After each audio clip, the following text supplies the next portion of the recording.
안녕하세요, 청취자 여러분. 저는 올해 28살이 된 김준호입니다. 깊어가는 겨울, 서울행 비행기 표를 예약하던 그날이 아직도 생생합니다. 제가 일하는 회사 사무실은 큰 병원 맞은편 고층 건물 꼭대기에 있었어요. 의료기기를 만드는 회사의 대표가 되었다는 게 때로는 꿈만 같았습니다. 창밖으로 내리는 눈을 바라보며 지난 시간들이 주마등처럼 스쳐 지나갔죠. 5살 때 미국으로 입양되어 준호에서 데이빗으로 이름이 바뀌었습니다. 양부모님은 겉으로 보기엔 다정한 부부였어요. 아버지는 은행원이었고 어머니는 초등학교 선생님이었죠. 하지만 집안에서는 달랐습니다. 아버지는 술만 드시면 달라지셨어요. 숙제를 늦게 했다는 이유로, 방 정리가 깔끔하지 않다는 이유로 고무 호스를 들었죠. 어머니는 그런 모습을 보고도 모른 척 방 안에서 문을 닫아버리곤 했습니다. 외롭고 무서웠던 그 시절, 저를 지켜준 건 공부뿐이었어요. 학교가 끝나면 곧장 도서관으로 달려갔습니다. 수학과 과학책을 읽으며 도서관 구석에서 밤을 보내는 게 일상이 되었죠. 덕분에 좋은 성적을 받을 수 있었고 큰 대학교에서 장학금을 받아 의료공학을 공부했습니다. 졸업하자마자 제가 개발한 수면 장애 치료기기로 회사를 차렸어요. 잠들지 못하는 사람들의 고통을 누구보다 잘 알았거든요. 어린 시절 매일 밤 악몽에 시달리며 뒤척이던 제 모습이 떠올라서 이 일을 시작했는지도 모릅니다.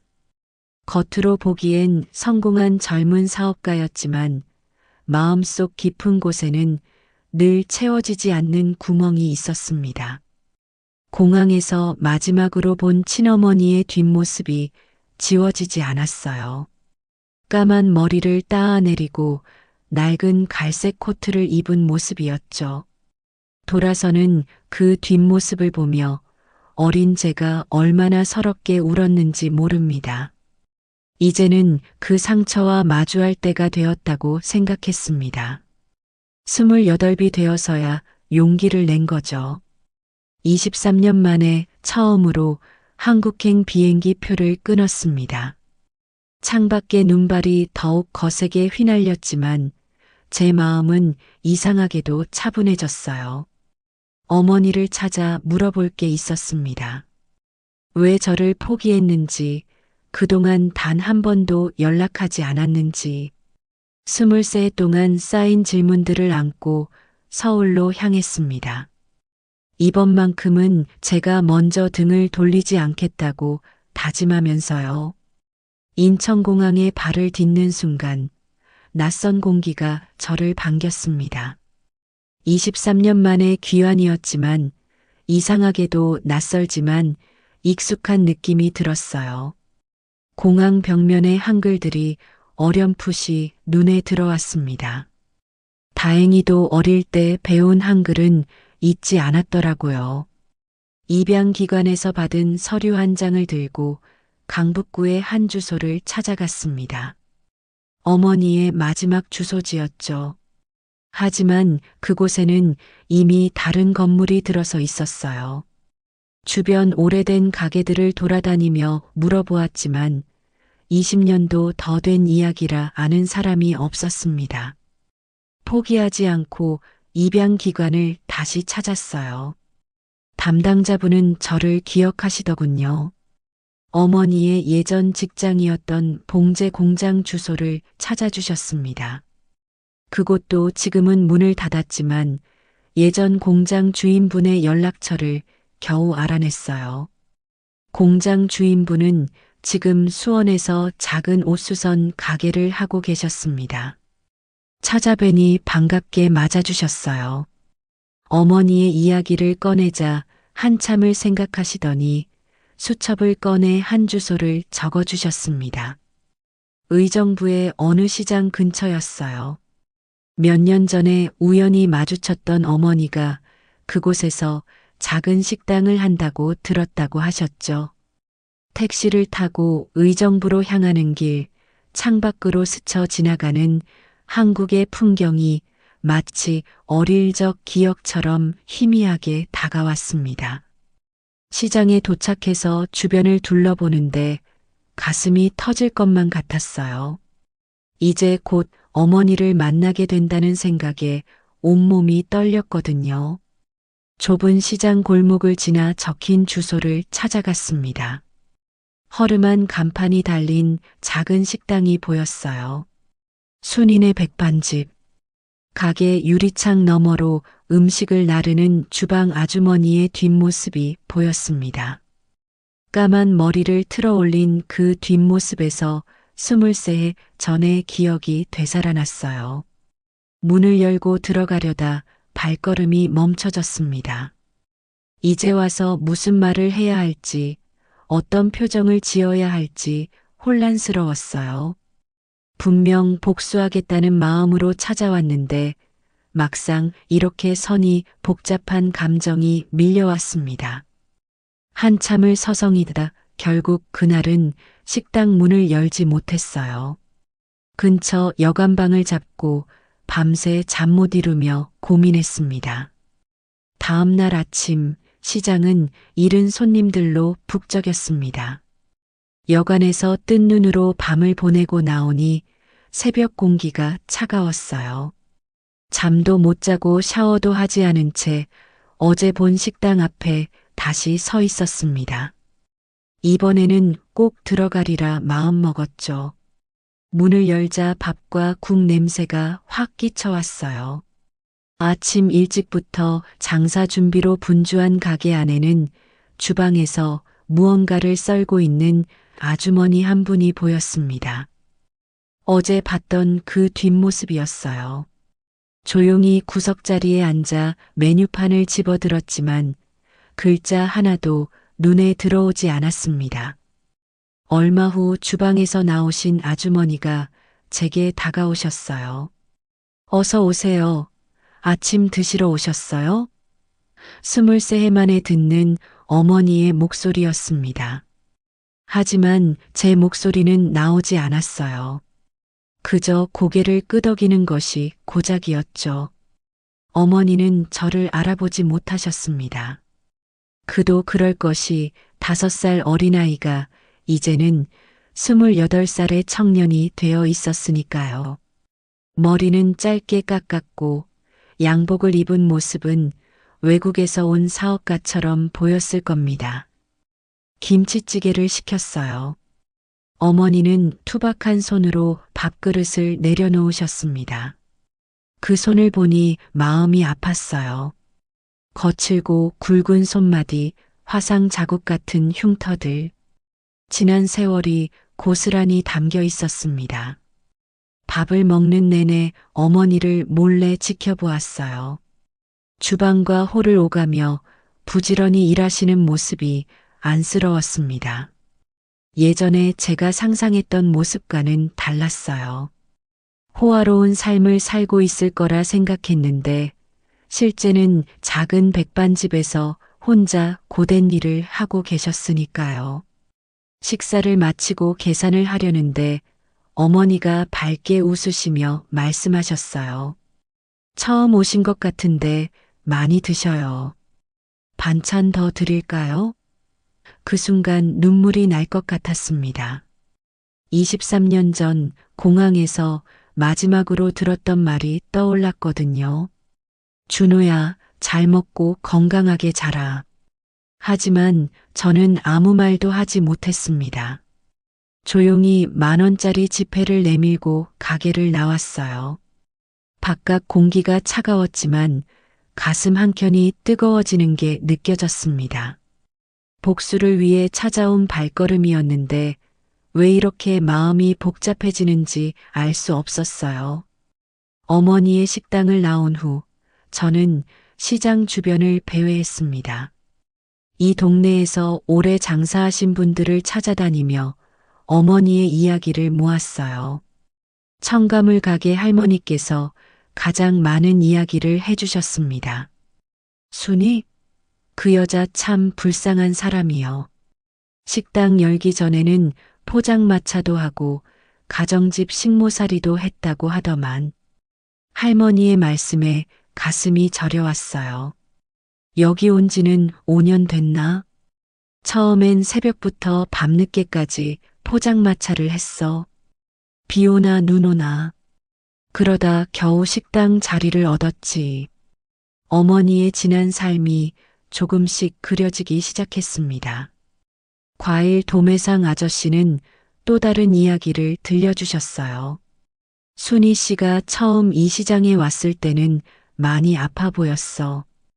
허리도 못 펴고 공장에서 일하다 다쳤다고 하더라고. 그래도 참 야무진 사람이야.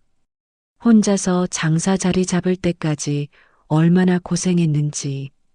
시장 구석구석을 돌아다니며 어머니의 흔적을 찾았습니다. 어머니가 자주 가시는 약국도 들렀어요. 약사님은 어머니가 관절약을 자주 사가신다고 했습니다. 오래 서서 일하다 보니 다리가 많이 아프시다고요. 그러다 우연히 시장 뒷골목에 있는 작은 사진관을 발견했어요. 사진관 주인 할아버지는 어머니의 옛 사진을 가지고 계셨습니다. 3년 전 식당 개업식 때 찍은 사진이었어요. 사진 속 어머니는 수줍게 웃고 계셨습니다. 허름한 식당 앞에서 앞치마를 두르고 찍은 사진이었지만 어머니의 표정에서 자부심이 느껴졌어요. 이 사람 참 착해. 매달 시장 청소하는 날이면 청소 아줌마들 밥 공짜로 주고 몸도 안 좋으면서 매일 새벽부터 나와서 준비하고 사진관 할아버지의 말씀이 계속 이어졌습니다. 저녁이 되어 시장이 조용해질 무렵 어머니의 식당 앞에 다시 서 있었어요. 불이 환하게 켜진 가게 안에서 어머니는 여전히 분주하게 움직이고 계셨습니다. 창가에 기대어 서서 한참을 바라보았어요. 미국에서 상상했던 어머니의 모습은 점점 희미해져 갔고 현실의 어머니는 제가 알지 못했던 새로운 모습으로 다가왔습니다. 다음 날 봉제 공장 주인분이 말씀해 주신 또 다른 주소를 찾아갔습니다. 의정부에서 멀지 않은 곳에 있는 작은 마을이었어요. 그곳에는 어머니와 함께 일했던 박영자 할머니가 살고 계셨습니다. 할머니는 저를 보자마자 깜짝 놀라시더니 울음을 터뜨리셨어요. 내가 순이 애기구나. 얼마나 찾았는지 모른다. 할머니 말씀으로는 어머니가 저를 찾으려 무진애를 쓰셨다고 합니다. 순이가 얼마나 울었는지 아니? 양부모님한테 몇 번이나 편지를 보냈는데 답장이 온 적이 없었어. 그래도 매달 내 생일이면 케이크를 사다가 혼자 초를 불었어. 할머니의 말씀에 저는 말을 잃었습니다. 할머니는 오래된 상자를 꺼내 오셨어요.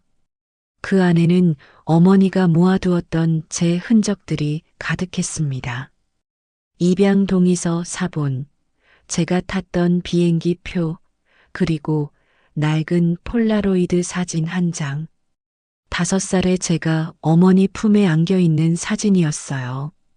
순이는 널 보내고 1년 동안 제정신이 아니었어. 공장에서 일하다가 바늘에 손가락을 몇 번이나 찔렸는지 몰라. 그래도 돈을 모아서 널 찾으려고 했는데 할머니의 이야기는 계속 이어졌습니다. 어머니는 저를 보내고 난 후 봉제 공장에서 야근을 자청했다고 해요. 잠깐이라도 쉬면 제 생각이 나서 견딜 수 없었다고 합니다. 손가락이 굽어질 정도로 일했지만 모은 돈은 고리대 금업자에게 모두 빼앗겼답니다. 사기를 당한 거죠. 순이는 지금도 널 원망하지 않아. 오히려 자기 때문에 내가 고생했을까봐 마음 아파하지. 할머니는 주름진 손으로 제 손을 꼭 잡으셨어요. 이제라도 만나서 다행이다. 순이한테 가보렴. 할머니 집을 나오는데 다리가 휘청거렸습니다. 20회 넘게 가슴에 품어온 분노가 잘못된 것이었다는 걸 깨달았기 때문이에요. 버스 정류장 벤치에 앉아 한참을 울었습니다. 주머니 속 사진 한 장을 꺼내 보았어요. 할머니가 주신 그 폴라로이드 사진이었습니다. 어머니의 환한 미소가 제 마음을 더욱 아프게 했어요. 그날 밤 여관방으로 돌아와 창밖을 바라보며 오랜 시간을 보냈습니다. 손에는 할머니가 주신 폴라로이드 사진을 쥐고 있었어요. 흑백 사진 속에서 환하게 웃고 있는 어머니와 제 모습이 달빛에 비쳐 보였습니다. 지난 20여 년간 제가 그려왔던 어머니의 모습은 모두 잘못된 것이었습니다. 호화로운 삶을 살며 저를 잊었을 거라 생각했던 상상은 산산조각이 났어요. 그 자리에 허리 굽어진 채 포장마차를 끌던 어머니, 매일 새벽 식당 문을 여는 어머니의 모습이 자리 잡았습니다. 서랍에서 일기장을 꺼내 펼쳤어요. 미국에서 써온 일기장에는 어머니를 향한 원망으로 가득했습니다. 하지만 이제는 그 글자 하나하나가 저를 부끄럽게 만들었어요. 양부모님께 보낸 편지들은 어디로 간 걸까? 제 생일마다 홀로 케이크 촛불을 붙이시던 어머니를 생각하니 눈물이 멈추지 않았습니다. 밤이 깊어갈수록 어릴 적 기억이 선명하게 떠올랐어요. 재봉틀 돌아가는 소리를 자장가 삼아 잠들었던 기억, 어머니의 허리띠에 매달려 놀던 기억, 그리고 공항에서 마지막으로 들었던 잘 먹고 건강하게 자라라는 말이 메아리처럼 울렸습니다. 새벽녘 작은 테이블에 앉아 편지를 써내려갔어요. 수십 번을 다시 쓰고 지웠습니다. 어떤 말로도 제 마음을 다 담을 수 없었거든요. 결국 한 장의 종이에 어머니, 저 준호입니다. 라는 말만 겨우 적을 수 있었습니다. 아침이 밝아오자 식당으로 향했어요. 이른 시간이었지만 어머니는 이미 가게 문을 열고 계셨습니다. 머릿속으로 수없이 연습했던 말들이 있었지만 정작 가게 앞에 서니 아무 말도 떠오르지 않았어요. 주머니 속의 편지가 제 심장 소리만큼이나 크게 느껴졌습니다. 가게 유리창 너머로 보이는 어머니의 뒷모습을 바라보았어요. 이제는 그 뒷모습이 차갑게 느껴지지 않았습니다. 그저 삶의 무게를 묵묵히 견뎌온 작은 어깨일 뿐이었어요. 문을 열고 들어가기 전 깊은 숨을 들이마셨습니다. 이제는 제가 그 어깨를 보듬어줄 차례라고 생각했거든요. 식당 문을 열자 어제와 같은 된장찌개 냄새가 코끝을 스쳤습니다. 어머니는 여전히 주방에서 바쁘게 움직이고 계셨어요. 떨리는 발걸음으로 카운터 앞에 섰습니다. 어머니가 고개를 돌려 저를 보시더니 반갑게 웃으셨어요. 어제 오셨던 손님이네요. 오늘은 뭐 드시? 어머니의 말씀이 흐려졌습니다. 제가 내민 낡은 폴라로이드 사진을 보시더니 어머니의 얼굴이 하얗게 변했어요. 떨리는 손으로 사진을 잡으시더니 한참을 보셨습니다. 준호야? 어머니의 목소리가 떨렸어요. 저는 고개를 끄덕였습니다. 그 순간 어머니의 눈에서 눈물이 흘러내렸어요. 쟁반을 든 손이 떨리더니 그대로 그릇들이 바닥에 떨어졌습니다. 하지만 아무도 그 소리에 신경 쓰지 않았어요. 어머니는 그대로 주저앉으셨습니다. 저는 얼른 다가가 어머니를 부축했어요. 가까이서 보니 어머니의 머리카락이 많이 하얗게 새어 있었습니다. 주름진 얼굴에는 세월의 흔적이 고스란히 담겨 있었어요. 우리 준호, 우리 준호. 어머니는 계속해서 제 이름을 부르셨습니다. 떨리는 손으로 제 얼굴을 만지셨어요. 이렇게 컸구나. 이렇게 잘 자랐구나. 어머니의 눈물이 제 손등 위로 떨어졌습니다. 저도 참았던 눈물을 터뜨리고 말았어요. 죄송해요, 어머니. 제가 잘못 생각했어요. 어머니는 고개를 저으셨습니다. 아니다. 엄마가 미안하다. 엄마가 너무 미안하다. 그때 밖에서 손님들이 들어왔습니다. 어머니는 급히 눈물을 닦으시더니 일어나려 하셨어요. 하지만 저는 어머니의 손을 꼭 잡았습니다. 제가 하겠습니다. 앞치마를 두르고 주방으로 들어갔어요. 미국에서 요리를 배웠다고 말씀드리니 어머니는 놀라워하셨습니다. 그날 하루 저는 어머니의 식당에서 장사를 도왔어요. 서툴렀지만 어머니는 계속 제 모습을 보시며 눈물 어린 미소를 지으셨습니다. 식당 문을 닫고 나서야 우리는 제대로 된 이야기를 나눌 수 있었어요. 어머니는 지난 세월 동안 저를 찾으려 얼마나 애쓰셨는지, 얼마나 그리워하셨는지 이야기해 주셨습니다. 그 말씀을 들으며 저는 다시 한번 제 어리석음을 깨달았어요. 그날 이후로 저는 어머니의 식당에서 메일을 보냈습니다. 새벽 5시에 시장 입구에서 만나 함께 장을 보고 식당 준비를 했어요. 어머니가 해오신 방식 그대로 배우며 하나하나 일을 익혀나갔습니다.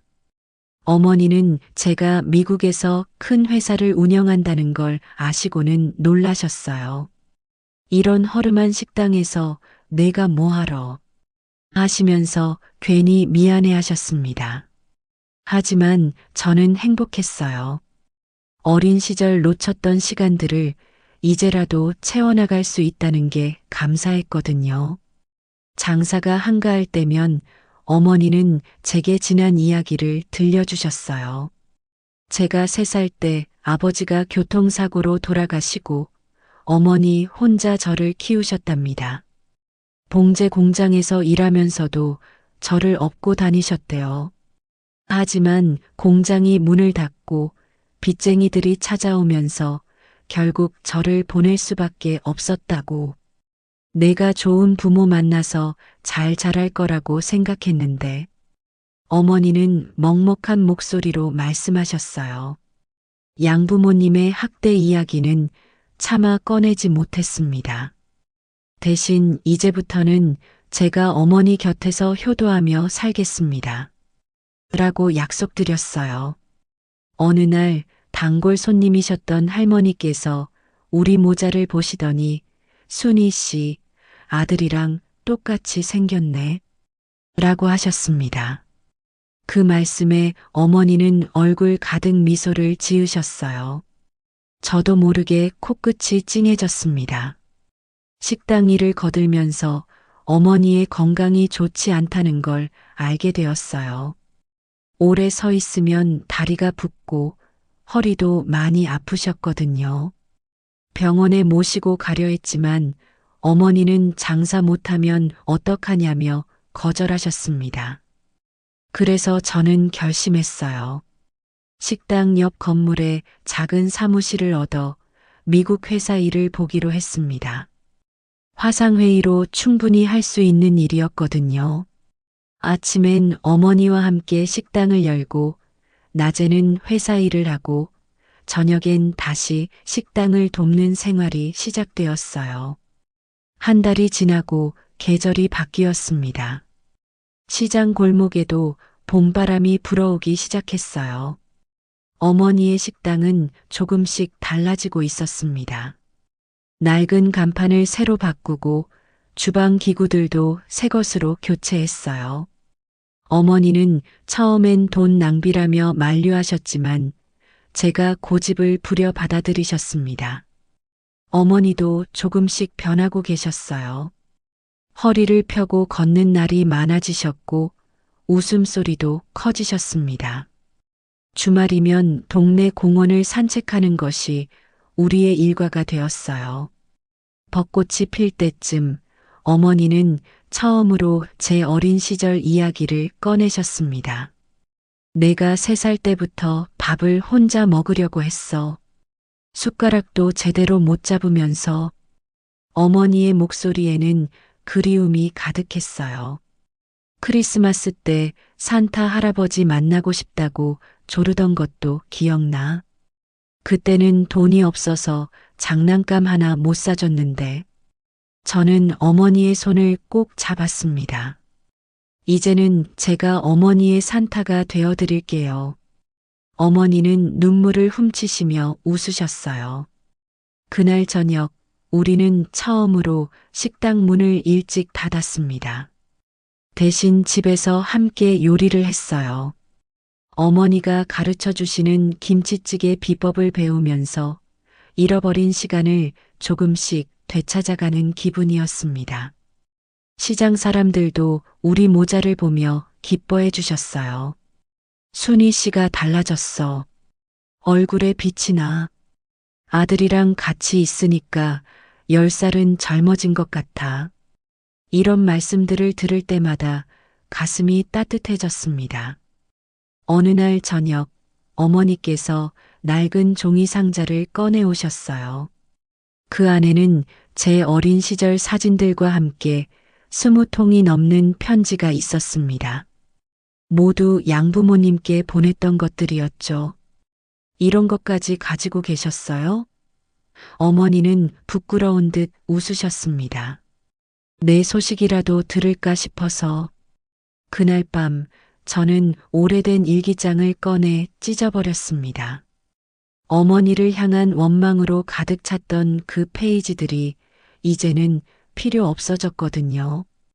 대신 새 일기장을 샀어요. 첫 페이지에 어머니와의 새로운 시작이라고 적었습니다. 오늘은 어머니와 함께 지내게 된 지 100일째 되는 날입니다. 아침 일찍 일어나 어머니께 작은 선물을 준비했어요. 지난 23년 동안 못 챙겨드린 생일 선물을 조금이나마 보답하고 싶어서 은반지 하나를 사드렸습니다. 어머니는 처음에 손사래를 치시더니 수줍게 반지를 끼워 보셨어요. 엄마 손가락은 일만 해서 거칠고 못생겼는데 하시면서도 연신 반지를 보시며 웃으셨습니다. 저는 그 거칠고 못생겼다는 손이 세상에서 제일 예쁘다고 말씀드렸어요. 식당 일도 이제는 제법 익숙해졌습니다. 어머니가 개발하신 된장찌개 비법도 어느 정도 터득했고 단골 손님들과도 친해졌어요. 특히 어머니께서 기뻐하시는 건 제가 만든 음식을 드시고 손님들이 순희 씨 아들이 실력이 어머니 뺨치네 라고 말씀하실 때입니다. 지난주에는 어머니와 함께 찍은 사진으로 식당 안에 새 액자를 걸었어요. 어머니는 쑥스러워 하셨지만 매일 아침 가게 문을 열 때마다 그 사진을 보며 미소 짓고 계시더라고요. 그 모습을 보고 있으면 제 마음도 따뜻해집니다. 미국에서 운영하던 회사도 한국 지사를 내기로 했어요. 어머니 곁을 떠나지 않겠다는 제 고집을 주변에서도 이해해 주었거든요. 이제는 시장 앞 작은 사무실에서 화상회의로 일하는 게 일상이 되었습니다. 어제는 어머니와 함께 앞으로의 계획을 이야기했어요. 식당 옆 가게가 나가면 그곳을 개조해서 식당을 조금 더 크게 하자고요. 어머니는 다 늙어서 무슨 하시면서도 새로운 메뉴를 개발하자며 요리책을 뒤적이고 계십니다. 청취자 여러분, 제 이야기가 길어졌네요. 28회를 살면서 복수심에 불타다가 용서를 배우고 미움이 사랑으로 바뀌는 걸 경험했습니다. 어쩌면 진정한 가족의 의미도 이제야 알게 된 것 같아요. 이제 저는 매일 아침 어머니와 함께 시장 골목을 걸으며 하루를 시작합니다. 봄바람이 불어오는 골목길에서 어머니의 웃음소리를 들으며 생각했어요. 이제는 제가 어머니의 든든한 비타민이 되어드리고 싶습니다. 그리고 마지막으로 한 가지 더 말씀드리고 싶은 게 있어요. 지금 이 순간에도 누군가를 원망하고 미워하는 분이 계시다면 잠시 멈춰서서 그분의 삶도 한번 바라봐 주셨으면 좋겠습니다. 제가 그랬던 것처럼 그 안에서 우리가 몰랐던 사랑을 발견하게 될지도 모르니까요. 안녕하세요, 청취자 여러분. 이른 봄날 아침 라디오에 제 이야기를 들려드립니다. 저는 올해 25살이 된 서지원이라고 합니다. 지금은 강남의 IT 회사에서 프로그래머로 일하고 있지만 제 어린 시절은 전라도 구례의 작은 산골 마을에서 시작되었습니다.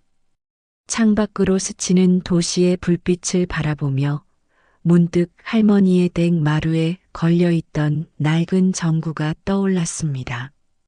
그 희미한 불빛 아래서 보낸 어린 시절이 마치 어제 일처럼 선명하게 기억나요. 3살이던 제가 처음 할머니 집에 왔을 때 낯선 시골집 마루에 덜덜 떨며 서 있었다고 해요. 부모님의 이혼은 제게 큰 상처였습니다. 아버지는 술주정이 심했고 어머니는 참다 결국 집을 나가셨어요.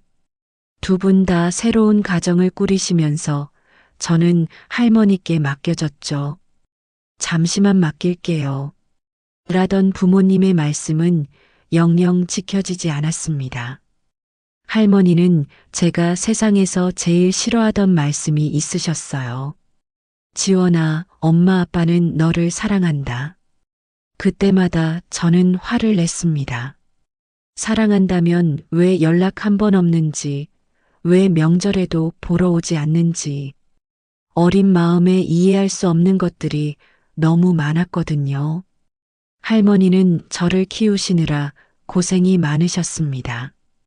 이른 봄부터 늦가을까지 배추 농사를 지으셨어요. 마을에서 제일 맛있다는 할머니의 김치는 서울 식당에도 납품되었죠. 학교 운동회 때면 다른 아이들은 엄마 아빠와 함께였지만 저는 늘 할머니와 둘이었어요. 할머니는 제가 달리기를 할 때면 느린 걸음으로 트랙을 따라 끝까지 걸으셨습니다. 우리 지원이가 최고다. 외치시던 할머니의 목소리가 지금도 귓가에 맴돕니다. 중학교에 들어가면서부터는 반항이 시작됐어요. 낡은 집이 싫었고 할머니의 구수한 사투리가 창피했습니다. 휴대폰을 사달라고 떼를 쓰고 매일 같이 투정을 부렸죠. 다른 애들은 다 있는데 나만 없어. 할머니랑 살기 싫어. 그럴 때마다 할머니는 한숨만 깊이 쉬셨어요. 고등학교 때는 아예 기숙사에 들어가 버렸습니다. 주말에도 공부한다는 핑계로 집에 잘 가지 않았어요. 할머니는 한 달에 한 번이라도 보러 오시겠다고 하셨지만 저는 매번 바쁘다는 핑계를 대며 피했습니다. 서울의 대학에 합격하고 난 뒤로는 아예 발길을 끈다시피 했어요. 명절에 잠깐 들르는 게 전부였죠. 취직하고 나서는 더 뜸해졌습니다. 월급을 받으면 조금씩 송금은 했지만 얼굴 한번 비추기가 어려웠어요. 서울에서 바빠서 라는 말로 변명을 했지만 사실은 제 마음속 어딘가에 웅크리고 있는 어린 시절의 상처를 마주하기가 두려웠는지도 모릅니다. 그러던 어느 날 갑작스러운 전화 한 통을 받았습니다. 할매가 쓰러지셨다. 라는 이장님의 떨리는 목소리에 저는 그 자리에서 무너져 내렸어요. 10시간이나 걸리는 시골길을 달려가는 동안 제 마음속에서는 후회와 걱정이 뒤엉켜 눈물이 멈추지 않았습니다. 구례행 막차버스 안에서 보는 창밖 풍경은 낯설면서도 익숙했습니다. 어둑해진 하늘 아래로 까만 산등성이가 이어지고 군데군데 깜빡이는 농가의 불빛이 반딧불처럼 보였어요. 10년 전 대학 입학하면서 이 버스를 탔던 기억이 났습니다. 그때는 이 길을 빨리 벗어나고 싶다는 생각뿐이었는데 지금은 왜 이리 가슴이 먹먹해지는지 모르겠어요. 터미널에 내리자 이장님이 오토바이를 타고 마중 나와 계셨습니다. 애기야, 할매는 지금 병원에 계셔. 애기라고 부르는 말에 코끝이 찡했어요. 저는 여기서는 영원히 최고집 애기였나 봅니다. 할머니의 성이 최 씨라서 마을 사람들은 저희 집을 최고집이라고 불렀거든요. 오토바이 뒷자리에 앉아 마을길을 올라가는데 기억나는 것들이 하나둘씩 모습을 드러냈습니다. 마을 입구에 오래된 느티나무, 여전히 삐걱거리는 철다리, 그리고 밤이 되면 더 짙어지는 풀벌레 소리까지. 도시에서는 잊고 살았던 것들이 한순간에 밀려왔어요. 할머니 댁에 들르기로 했습니다. 병원 가기 전에 할머니 약을 가져가야 한다고 이장님이 말씀하셨거든요. 대문을 열자 쇠스랑이 녹슬어가는 마당이 눈에 들어왔어요. 예전에는 늘 반짝반짝 윤이 났었는데 할머니가 매일 아침 쇠스랑으로 마당을 긁으시던 모습이 떠올랐습니다. 현관문을 열자 익숙한 된장 냄새가 코를 찔렀어요. 할머니는 매년 정월에 된장을 담그셨는데 그 냄새는 여전했습니다. 구석에 놓인 장독대는 더 낡아 보였지만 할머니의 정성은 그대로 담겨 있는 듯 했어요. 안방으로 들어가는 길에 제 눈을 사로잡은 건 할머니의 약상자였습니다. 낡은 과자 깡통을 개조해서 만든 약상자에는 작은 메모지들이 가득했어요. 아침약 마이너스 밥 먹고 바로, 저녁약 마이너스 자기 전에 하는 식의 메모들이 할머니의 삐뚤삐뚤한 글씨로 빼곡했습니다. 그런데 약상자 옆에 놓인 다른 상자가 제 시선을 붙잡았어요. 오래된 과자 상자였는데 그 안에는 제가 보냈던 편지들이 차곡차곡 쌓여 있었습니다. 대학 입학하고 처음 보낸 편지부터 취직해서 보낸 연하장까지, 심지어 제가 중학생 때 반항하면서 쓴 못된 편지까지 하나도 버리지 않고 보관하고 계셨더라고요. 편지들을 뒤적이다가 발견한 낯선 봉투 한 장. 바랜 잉크로 쓰여진 주소는 제가 태어난 병원 이름이었습니다. 20회도 더 된 그 편지를 떨리는 손으로 꺼내 들었어요. 그 순간 이장님의 다급한 목소리가 들렸습니다. 애기야, 할매가 지금 많이 위험하시다. 병원으로 향하는 내내 손에 쥔 편지가 무거웠습니다. 노란빛이 도는 봉투는 오래되어 구겨져 있었고 병원 주소는 흐릿하게 발에 있었어요. 1998년 3월 15일이라고 적힌 날짜는 제가 태어난 지 한 달 되던 때였습니다. 병원 복도를 지나며 편지를 읽었어요.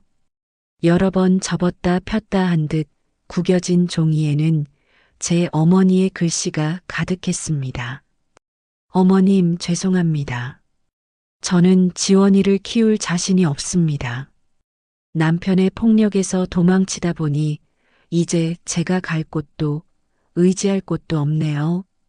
아이라도 제대로 키워야 하는데 어머님께서 지원이를 맡아주신다고 하셔서 얼마나 감사한지 모릅니다. 하지만 제가 염치 없이 어머님께 부탁드리고 싶은 게 있습니다. 제가 지원이를 찾아오더라도 절대 만나게 해주지 말아주세요. 저 같은 어미는 지원이에게 아무런 도움도 되지 못할 테니까요. 편지는 거기서 끝이 났습니다. 마지막 부분은 눈물 자국인 듯한 얼룩으로 번져 있었어요. 할머니는 이 편지를 받고 어떤 마음이셨을까요? 제가 어머니를 찾을 때마다 왜 할머니는 내 엄마는 너를 사랑한다는 말만 반복하셨는지 이제야 그 뜻을 알 것 같았습니다. 중환자실 앞에 도착하자 의사 선생님이 기다리고 계셨어요. 뇌출혈이 심각합니다. 수술이 필요한데 고령이라 위험할 수 있어요. 의사 선생님의 말씀에 온몸에 힘이 빠졌습니다. 면회 시간이 되어 중환자실로 들어갔습니다. 하얀 병원 침대 위에 누워 계신 할머니는 제가 기억하는 것보다 훨씬 작아 보이셨어요. 주름진 얼굴은 핏기 없이 창백했고 굵은 손가락은 링거줄이 꽂힌 채 미동도 없었습니다. 할머니 곁에 앉아 그 거친 손을 잡았어요. 그제야 보이는 것들이 있었습니다. 손톱 밑에 가득한 흙먼지는 배추밭을 일구시느라 생긴 거겠죠. 굵어진 핏줄은 수십 년을 농사 지으시며 생긴 흔적일 테고요. 왼손 검지에는 제가 어릴 적 바느질을 가르쳐 주시다가 찔리신 상처도 그대로였습니다. 할머니, 목이 메었습니다.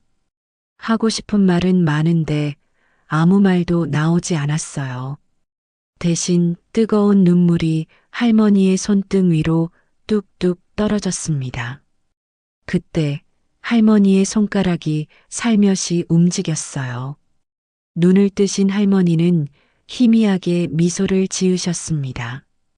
우리 지원이가 왔구나. 할머니의 목소리는 작았지만 또렷했어요. 많이 컸지? 울지 마라. 할매는 괜찮단께. 저는 할머니의 손을 더욱 꼭 잡았습니다. 그동안 제가 얼마나 못된 손녀였는지, 할머니의 마음을 얼마나 아프게 했는지, 뒤늦은 후회가 밀려왔어요. 다행히 할머니의 수술은 성공적이었습니다. 의사 선생님께서는 고령임에도 불구하고 회복이 빠르다며 놀라워하셨어요. 저는 회사에 한 달 휴직계를 냈습니다. 처음으로 제 인생에서 할머니를 최우선으로 둔 결정이었어요. 할머니는 병실에서도 제 걱정뿐이었습니다. 서울에서 회사 다니다가 이런 시골 병원에서 날 간호하느라 고생이 많지 하시면서 눈물을 글썽이셨어요. 할머니의 머리맡에는 여전히 그 노란 편지 봉투가 놓여 있었습니다. 간간히 할머니는 그 편지를 만지작거리시곤 했어요. 할머니, 그동안 많이 힘드셨죠? 어느 날 저녁 용기를 내어 물었습니다. 할머니는 잠시 창밖을 바라보시더니 천천히 말씀을 시작하셨어요. 내 엄마가 처음 널 데리고 왔을 때 꼬꼬마가 덜덜 떨면서도 내 치마폭에 매달리던 모습이 아직도 눈에 선하구나. 그때 난 결심했어. 내가 살아있는 한 널 지키겠다고. 할머니는 그동안 있었던 일들을 하나하나 들려주셨어요. 제가 3살 때 밤마다 울며 엄마를 찾던 일, 유치원에서 다른 아이들이 놀릴까봐 아침마다 도시락을 특별히 예쁘게 싸주셨던 일, 중학교 입학식 날 교복을 입은 제 모습을 보며 몰래 울었던 일까지. 내 엄마가 너 보러 온 적이 있었다. 초등학교 3학년 때였을 거야. 운동장 철봉에서 놀고 있는 널 멀리서 바라보더니 그대로 돌아가 버리더라. 할머니의 목소리가 떨렸습니다. 그날 밤에 전화가 왔어. 어머님, 지원이 잘 크고 있어서 다행이에요. 저는 이제 정말 떠나보내야 할 것 같아요. 그게 마지막이었지. 병실 창밖으로 매화나무 한 그루가 보였어요. 아직 꽃망울이 단단히 닫혀 있었지만 곧 필 것 같은 느낌이었습니다. 할머니는 매화나무를 보시더니 미소 지으셨어요. 내가 널 키우면서 가장 행복했던 건 아침마다 내 방에 들어가서 자는 얼굴 보는 거였어. 그때만큼은 세상에 아무 걱정도 없는 것 같았지. 할머니의 눈가에 주름이 깊게 패였습니다. 그 주름 하나하나가 저를 향한 사랑이었다는 걸 이제야 알았어요. 병실 한켠에는 제가 가져온 노트북이 놓여 있었습니다. 점심시간이면 회사 일을 조금씩 처리했거든요. 할머니는 그런 제 모습을 신기한 듯 바라보셨어요. 우리 지원이가 저런 거도 할 줄 안다니까. 자랑스러워 하시는 할머니의 모습에 마음이 따뜻해졌습니다. 어느 날은 간호사 선생님이 할머니더러 아들이 효자시네요 라고 하신 적이 있었어요. 그때 할머니는 웃으시며 내 손녀요. 내 새끼 라고 하시는데 그 목소리에 담긴 자부심이 저를 부끄럽게 만들었습니다. 그동안 제가 할머니를 얼마나 서운하게 해드렸는지 새삼 깨달았거든요. 할머니가 퇴원하시던 날 마을 사람들이 모두 나와 축하해 주셨습니다. 이장님은 트럭을 내어주셨고 슈퍼마켓 주인 아주머니는 과일을 한 상자나 선물해 주셨어요. 할머니는 쑥스러워 하시면서도 얼굴에 웃음이 가득했습니다. 집으로 돌아오는 길에 할머니는 말씀하셨어요. 지원아, 이제 서울로 올라가야지? 하시는데 목소리가 떨렸습니다. 저는 할머니의 손을 꼭 잡았어요. 아니요, 할머니. 이제 제가 여기서 살기로 했어요. 할머니는 깜짝 놀라시더니 눈물을 글썽이셨습니다. 회사에는 재택근무를 신청했어요. 프로그래머라 컴퓨터만 있으면 일할 수 있다고 설득했죠. 대신 한 달에 한 번은 서울에 가서 회의에 참석하기로 했습니다. 할머니 댁에 초고속 인터넷도 설치했어요. 기사님이 오셔서 공사할 때 할머니는 연신 신기해 하셨습니다. 이게 뭐다냐? 서울하고 여기하고 선으로 이어진단 말이가? 네, 할머니. 이제 제가 서울 안 가도 일할 수 있어요. 아이고, 세상 좋아졌네. 집수리도 시작했습니다. 비가 새는 지붕을 고치고 낡은 마루도 새로 깔았어요. 할머니는 처음엔 돈 아깝다 하시며 말리셨지만 제가 고집을 부리니 결국 허락하셨어요. 지원아, 내가 어릴 때 저 마루에서 기어다니던 생각나네. 새 마루가 깔리는 걸 보시며 할머니가 말씀하셨습니다. 그때 내가 무릎 다쳐서 얼마나 울었다냐. 밤새 너 안고 달래줬는데 장독대도 정리했어요. 오래된 장독들을 닫고 새 뚜껑으로 바꿨습니다. 할머니는 제가 장독을 씻을 때마다 옆에서 꼼꼼히 보시며 조언해 주셨어요. 여기는 이렇게 돌려서 닦아야 한다. 저 장독은 할매 증조 할머니 때부터 내려온 거다 하시면서요. 마당의 감나무 아래 평상도 새로 만들었습니다. 목공소 아저씨가 오셔서 단단한 나무로 예쁘게 만들어 주셨어요. 할머니는 새 평상에 앉아 하늘을 보시더니 이제 여름에 내가 여기 앉아서 일하면 되겠구나 하시며 환하게 웃으셨습니다. 봄이 깊어가면서 배추밭도 정리했어요.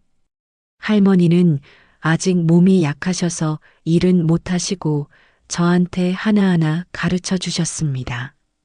모종은 이만큼 간격을 두고 심어야 한다. 물은 이렇게 줘야 배추가 실하게 자란다 하시면서요. 할머니의 가르침을 받으며 농사를 배우는 제 모습이 신기했습니다. 어느 날 저녁 할머니와 새 평상에 나란히 앉아 별을 보고 있었어요. 할머니는 문득 말씀하셨습니다. 지원아, 할매가 너무 행복하다. 저도요, 할머니. 이제야 진짜 집에 온 것 같아요. 별이 가득한 하늘 아래서 할머니와 나누는 이 순간이 제가 평생 찾아 헤매던 행복이란 걸 깨달았습니다. 할머니와 함께하는 일상은 조용한 행복으로 가득했습니다. 매일 아침 5시면 할머니는 어김없이 부엌에서 어스름을 깨우셨어요. 된장찌개 끓이는 소리에 저도 자연스레 눈을 뜨게 되었죠. 할머니가 끓이시는 된장찌개는 세상에서 제일 맛있었습니다. 할머니, 저도 된장찌개 끓이는 법 가르쳐 주세요. 어느 날 아침 용기를 내어 말씀드렸어요. 할머니는 깜짝 놀라시더니 이내 환하게 웃으셨습니다. 그래, 우리 지원이가 이제 된장찌개도 끓일 줄 알아야지. 그날부터 요리 수업이 시작됐어요. 된장찌개에는 무조건 집에서 담근 된장을 써야 한다는 것, 멸치와 다시마로 우려낸 육수가 중요하다는 것, 두부는 마지막에 넣어야 부서지지 않는다는 것까지. 할머니의 비법은 하나하나가 삶의 지혜였습니다. 장독대 앞에서는 더 많은 이야기가 피어났어요. 할머니는 장을 담그실 때면 항상 기도를 하신다고 했습니다. 우리 지원이 건강하게 해달라고. 그 말씀에 눈시울이 붉어졌어요. 제가 반항하던 시절에도 할머니의 기도는 멈추지 않았던 거죠. 낮에는 각자의 일상이 있었습니다. 저는 노트북으로 회사 일을 하고 할머니는 마당에서 화초를 가꾸셨어요. 가끔 고개를 들어보면 할머니가 제 모습을 흐뭇하게 바라보고 계시곤 했습니다. 그럴 때마다 할머니는 수줍게 웃으시며 일하는 모습이 꼭 내 아버지 닮았다 하셨어요. 점심시간이면 함께 밥을 먹었습니다. 할머니는 제가 좋아하는 반찬을 하나씩 더 담아주시면서도 많이 먹어라 하시는 걸 잊지 않으셨어요. 그때마다 어릴 적 소풍 도시락이 생각났습니다. 친구들이 부러워하던 예쁜 도시락, 그게 다 할머니의 정성이었단 걸 이제야 깨달았어요. 저녁이면 마당 평상에 나란히 앉아 하늘을 봤습니다. 할머니는 그때마다 제 어릴 적 이야기를 들려주셨어요. 처음 걸음마를 배우던 날, 유치원 졸업식 때의 일, 중학교 입학식에서 있었던 일까지 저는 그제야 알았습니다. 할머니의 기억 속에는 제 인생의 모든 순간이 고스란히 담겨 있다는 걸요. 어느 날은 할머니가 오래된 앨범을 꺼내 오셨어요. 그동안 한 번도 보여주지 않으셨던 제 아기 때 사진들이었습니다. 사진 속에는 제가 몰랐던 이야기가 가득했어요. 아픈 저를 업고 병원에 가시던 날, 첫 돌잔치의 순간, 유치원 소풍날의 기억들. 이 사진, 내가 처음 걸었을 때 찍은 거요. 얼마나 좋아했던지. 동네방네 자랑하고 다녔지. 할머니의 목소리에는 그때의 기쁨이 그대로 담겨 있었습니다. 이건 내가 처음 할머니라고 불렀을 때, 그날 밤에 얼마나 울었는지 모른다. 앨범을 보며 할머니와 저는 때로는 웃고 때로는 눈시울을 붉혔습니다. 그 사진들 속에는 할머니의 한평생이 고스란히 담겨 있었어요. 그리고 그 시간 속에서 저는 새삼 깨달았습니다. 제가 얼마나 사랑받으며 자랐는지를요. 여름이 시작될 무렵 할머니와 함께 다락방 청소를 하기로 했습니다. 오래전부터 미뤄두었던 일이었어요.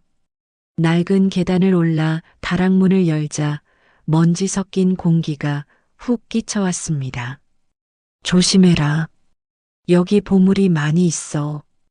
할머니의 말씀대로 다락방은 보물창고였어요. 제 어린 시절 교복, 책가방, 신발까지. 할머니는 제 물건을 하나도 버리지 않고 고이 모아두셨더라고요. 구석에서 발견한 나무 상자에는 더 특별한 것들이 있었습니다. 제 탯줄이 든 단지, 100일 때 찍은 사진, 그리고 편지 뭉치들, 노란 봉투들을 하나씩 꺼내보는데 할머니가 조용히 말씀하셨어요.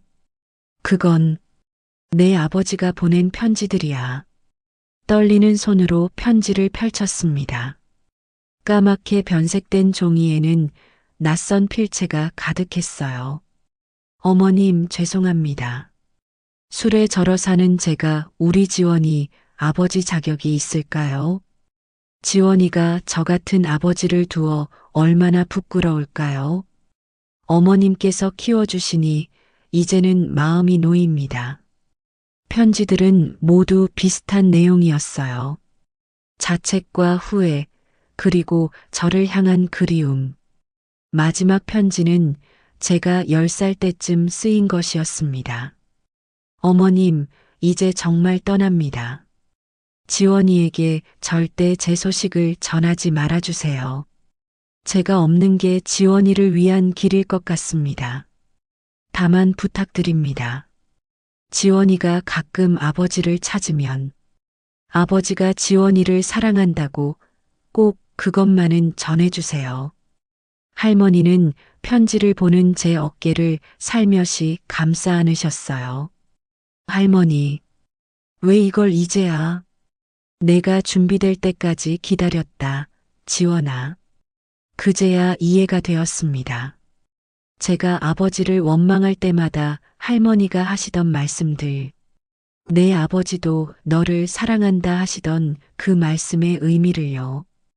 할머니는 홀로 이 모든 것을 품고 계셨던 거예요. 아버지는 지금은 어디 계세요? 할머니는 깊은 한숨을 내쉬셨습니다. 3년 전에 돌아가셨단다. 알코올 중독으로. 눈물이 흘렀습니다. 슬픔인지 분노인지 모를 감정이 북받쳐 올랐어요.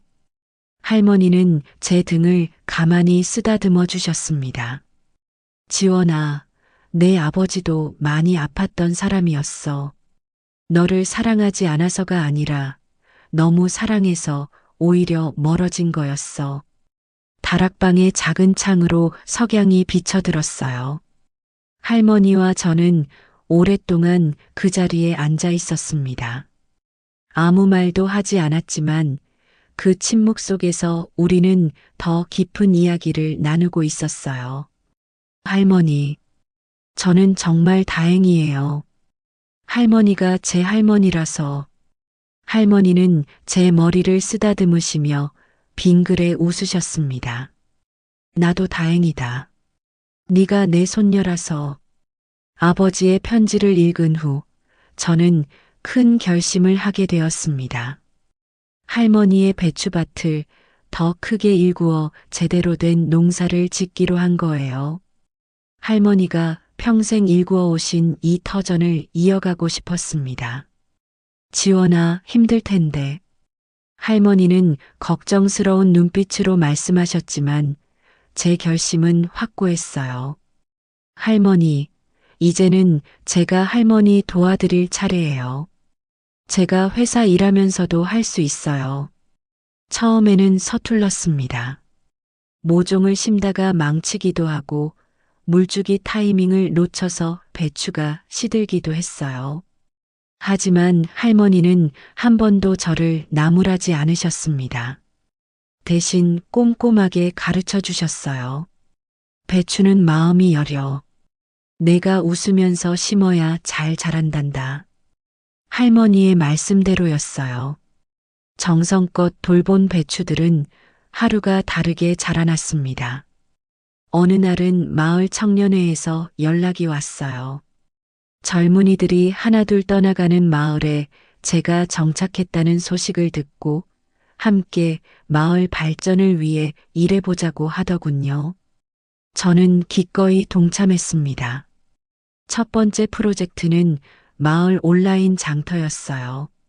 제가 가진 IT 지식을 활용해서 마을 농산물을 온라인으로 판매하는 사이트를 만들었습니다.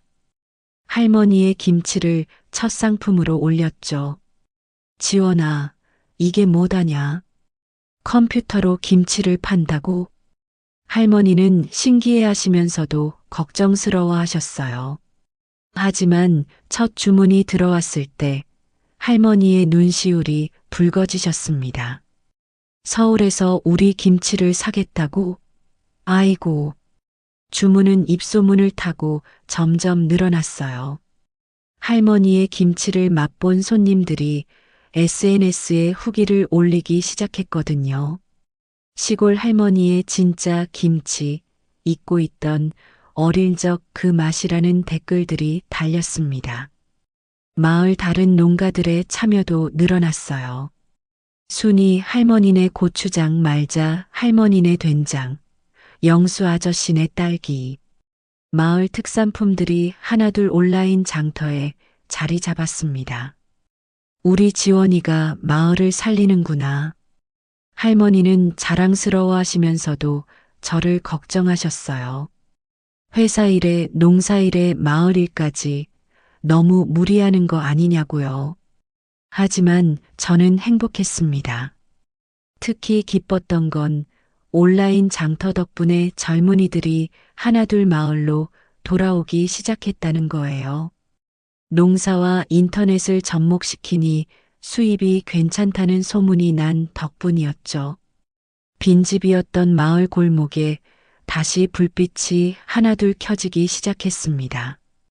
어느 가을날 할머니와 함께 수확한 배추로 김장을 할 때였어요. 마당에는 이웃들이 모여 웃음소리가 가득했습니다. 할머니는 그 모습을 보시더니 작게 중얼거리셨어요. 내 아버지가 이걸 봤으면 좋아했을 텐데. 저는 할머니의 손을 꼭 잡았습니다. 이제는 아버지를 미워하지 않아요. 오히려 감사해요. 아버지가 저를 할머니께 맡기신 덕분에 저는 이토록 큰 사랑을 받으며 자랄 수 있었으니까요. 따뜻한 봄날 아침 할머니 댁 대문 앞에 낯선 여자분이 서 계셨습니다. 50살은 되어 보이는 분이었는데 어딘가 낯이 익었어요. 그분은 저를 보더니 그 자리에서 그만 주저앉으셨습니다. 지원아. 그 순간 저는 알았어요. 20해 만에 찾아오신 어머니였습니다. 할머니는 어머니를 보시자마자 달려나오셔서 부축하셨어요. 아이고 왔구나. 들어오래이. 할머니의 목소리가 떨렸습니다. 마당의 평상에 셋이 앉았습니다. 봄바람에 매화꽃잎이 하늘거렸어요. 어머니는 한참을 말씀을 잇지 못하시다가 천천히 입을 여셨습니다. 지원아, 미안하다. 엄마가. 어머니의 눈에서 눈물이 흘렀어요. 할머니는 조용히 어머니의 등을 쓰다듬어 주셨습니다. 말자네 딸이 온라인에서 우리 김치를 사 먹었다더구나. 거기 올린 사진에서 지원이를 봤다. 이제야 용기를 내서. 어머니의 말씀이 이어졌습니다. 어머니는 저를 두고 간 후 작은 식당에서 일하시며 지내셨다고 해요. 혼자 살면서 매달 조금씩 돈을 모아 통장을 만드셨답니다. 언젠가는 저를 찾아가 보상이라도 해드리고 싶어서. 하지만 그 돈은 사기를 당해 모두 잃으셨대요.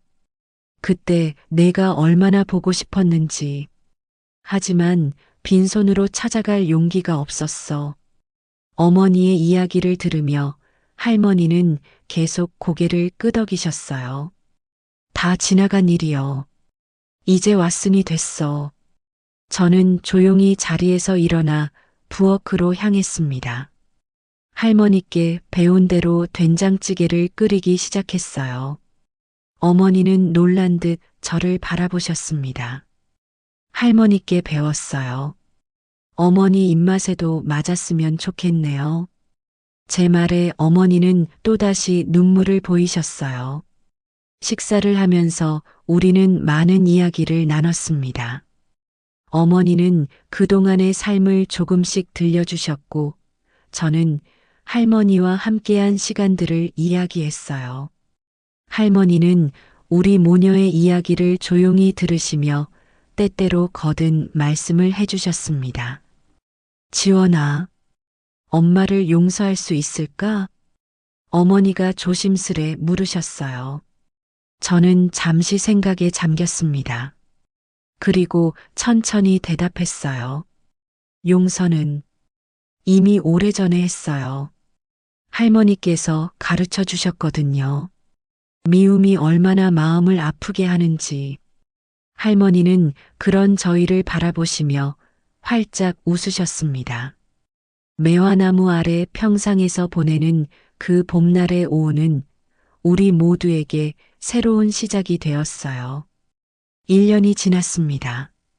우리 마을에도 많은 변화가 생겼어요. 온라인 장터는 더욱 커져서 이제는 전국 각지에서 주문이 들어오고 할머니의 김치는 월간 전통 음식 잡지에도 소개되었죠. 어머니는 서울 생활을 정리하고 마을로 오셨어요.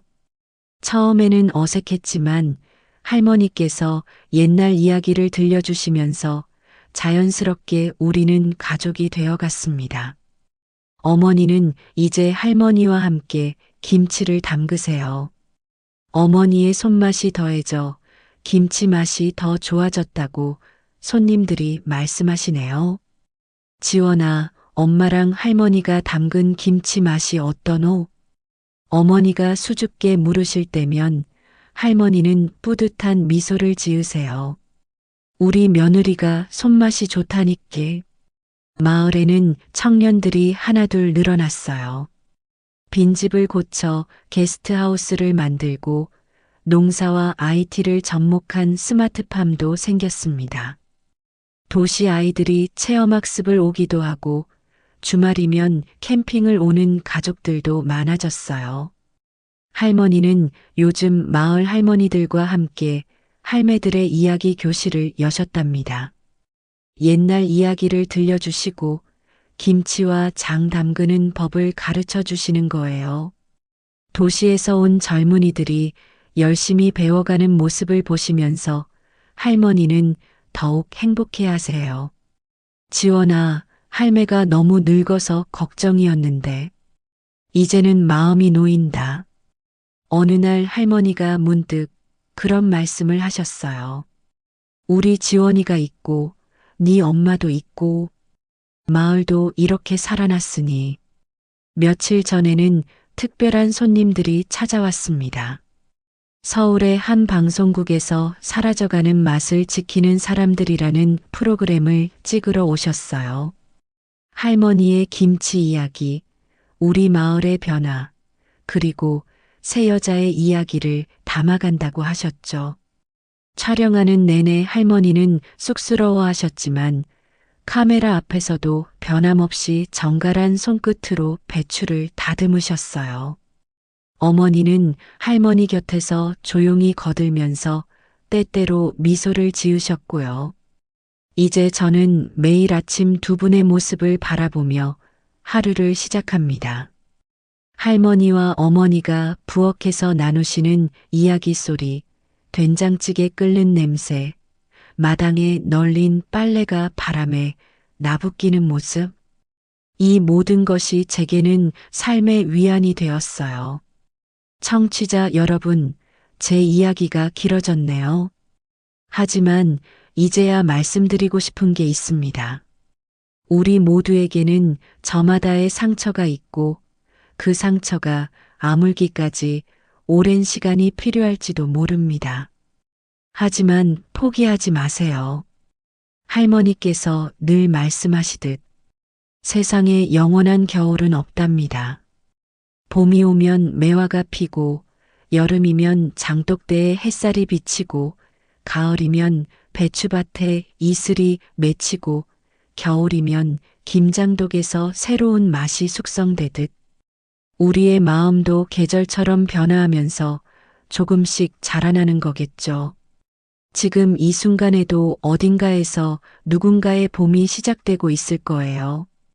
그리고 그 봄을 맞이할 준비가 되었다면 첫걸음을 내딛어 보는 건 어떨까요?